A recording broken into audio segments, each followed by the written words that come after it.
Anyways, we're back. So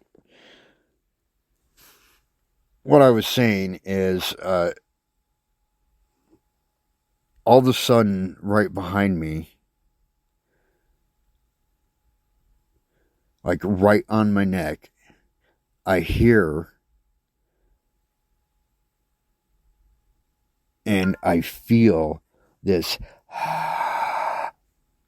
like breathing on the back of my neck.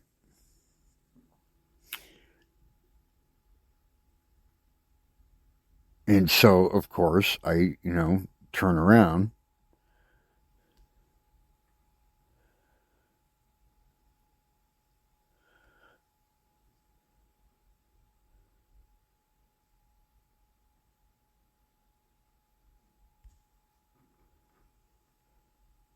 And hold on 1 second.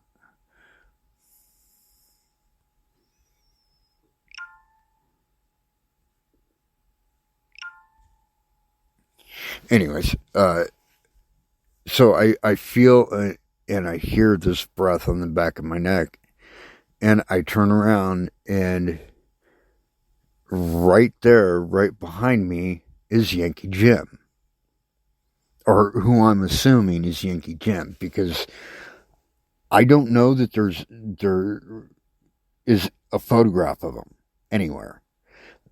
I just know it was a man, and it wasn't any of the Whaley children, and it wasn't Thomas Whaley, because I've seen photographs of them, and it was none of them. So I'm assuming it was Yankee Jim. It could have been somebody else that had been in that courtroom, for all I know, but the assumption is, because we were in the middle of the stairway at the time, that it was Yankee Jim. So I see Yankee Jim, and he kind of cocks his head to the side, which was, unsettling, because he appeared as if his neck was broken from, the hanging. And he kind of smirked at me and then disappeared.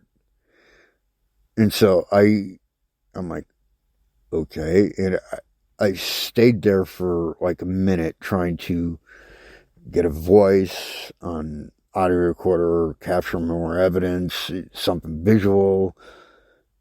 I didn't just continue on my way. I actually stayed there for a good minute or two. And then nothing else happened, so I moved on and went upstairs. Now, you go upstairs, and the way that the second floor is arranged is it kind of circles around both sides of the stairway. All right, but as you turn around on the left, it's like kind of like a hallway, and then there's bedrooms on the left. But on the right, you're basically going outside, and then you're on this upper kind of like balcony type thing. All right, so I kind of followed around so that I'm closer to the bedrooms, and I'm looking in the bedrooms for any sign of anybody. And then I see this weird figure in it. I say it's weird because it didn't appear to be human necessarily. And it was kind of like on all fours. It somewhat resembled like the classic depiction of a rake, but it wasn't a rake. I know that because we weren't in the woods or anywhere near nature. But it had kind of that like creeper sort of appearance. And it like was on the opposite side, where it's like up against the wall that leads out to this like balcony area. but it was on my side of the wall. So it was kind of like crawling where there was no floor. And it was like moving through the banisters on that side. And I'm like, okay, what the f are you, right? Because I'd never seen anything like that at this point. I kind of know what it is now, but, this is new. So I'm like, and it, it was kind of moving in my direction towards the top of the stairs, and then it disappeared.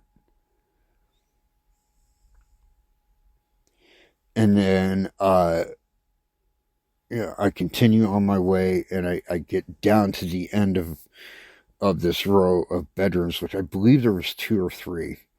Like I said, it was not a huge house. But I get down to the last one, and I see what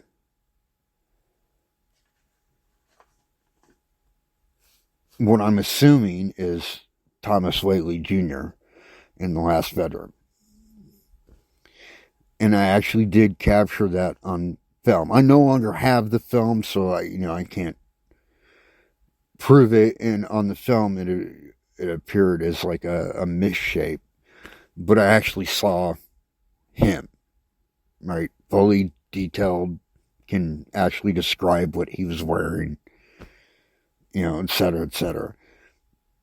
Which, by the way, was this particular type of outfit, which was very popular at the time, which was kind of like a button-up shirt, and it had this. It was almost like a bow tie, sort of. I guess you would call it a cravat. And then it was kind of like this suit jacket, but it was short-sleeved, which I guess is popular with children at the time. And then the pants weren't like full-fledged pants. They were like dress pants, but they were shorts. And then, saw him for like maybe a solid minute, and then poof, gone. I'm like, okay, I think I've got enough. And I exit the house. And that was my first, I guess you could call, professional paranormal investigation. That's part of a team, not just, amateur hour going out and doing stuff on my own and all that, not that, I ever approached anything as, amateur or whatever, but neither here nor there. So the next investigation we did was really, in a lot of ways, the one that truly got me hooked, as far as like doing things in a professional manner, as far as paranormal investigations go. It was the Star of India. If you're unfamiliar with the Star of India, I could look up the dates in everything, but I will just say that it was a 3-masted bark. It's a type of a ship. That's BARQUE. A 3-masted bark. It was around the 1800s. And, like I said, I'm not going to get into the whole dates and everything. But it was a merchant and passenger ship. was a long history that, once again, I'm not going to get into the whole thing. But, and here's the part they didn't mention in like Ghost Hunters or Ghost Adventures or anything, is at the time, you had to pay docking fees to a harbor master anytime you docked. Pretty much anywhere. And it's still kind of that way today. But what would happen if you couldn't or didn't pay your docking fees after so long is they would basically ground your ship. So you wouldn't be allowed to leave the docks at all. You were basically staying put until your fees were paid off. And that's what happened with the Star India at this one particular point in history. And during that time, it actually became a floating brothel. Yeah. And supposedly, so the story goes, there was a particular lady of the night who died on the ship. And it's unclear if it was, suicide, murder, natural causes. Basically, any mention of her was scrubbed, basically. The harbor master and the local police force of the time were basically paid off. And so everything that we know about this woman is basically rumor. Like, we don't have historical data to go off of. We do, beyond the fact that we do know that at this point in time it was serving as a brothel. Other than that, there's no record of her. We don't even really know her name. But I not only got her on film, and keep in mind, this is, before digital anything, this is on basically 8mm camera with, basically a flashlight attached to it. But I actually captured her image it's probably in frame for all of about 10 seconds. So it wasn't the longest, but definitely not what I would say the shortest amount of time. And I actually had on the mini cassette recorder her responses to my questions. 3 separate questions she actually responded to.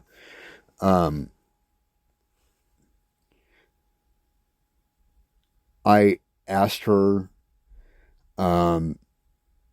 if she lived on the ship, and she said yes. I asked her if she was a prostitute. She said yes. And I asked her if she was murdered or committed suicide or if she had a violent death. And she said yes.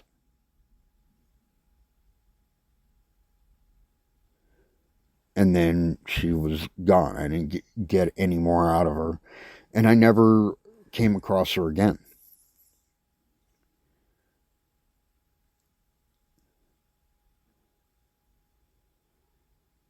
And, there were other spirits that I kind of experienced that night, mostly with the naked eye.